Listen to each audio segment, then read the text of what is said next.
وحدة السبحان ووحدة القرآن بعزة الرحمن.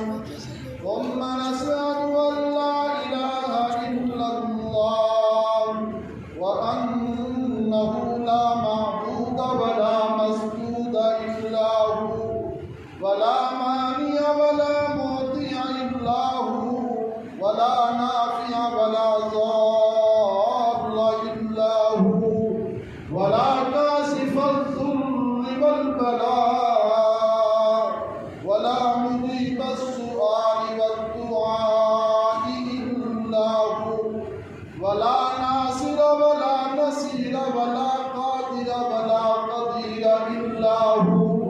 ثم نشهد أن سيدنا وسندنا ونبينا ومولانا وأيدنا مخدومنا منظومنا معصومنا مقصومنا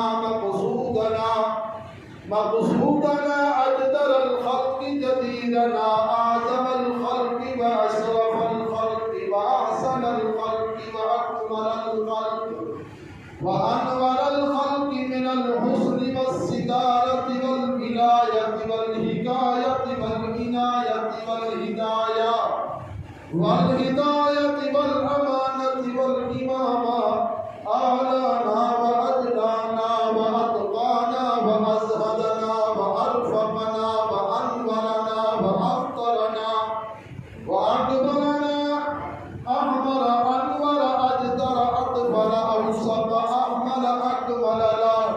ثم نشهد أن سيدنا وسندنا وسفيئنا وسفيقنا خاتم الأنبياء والمرسلين وأفضل الخلائق سيد الأولين والآخرين أحمد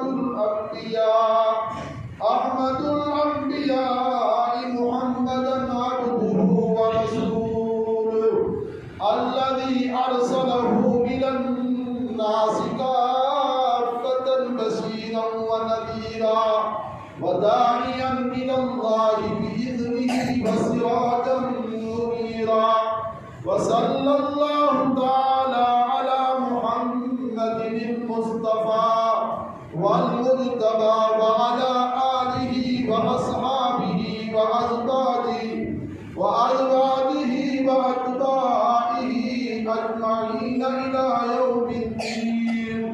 أما بعد فأعوذ بالله من الشيطان الرجيم.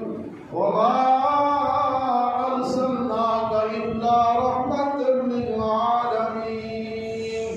أقول قولي هذا وأستغفر الله لي ولكم ولسائر المسلمين فاستغفروه إنه هو الغفور الرحيم.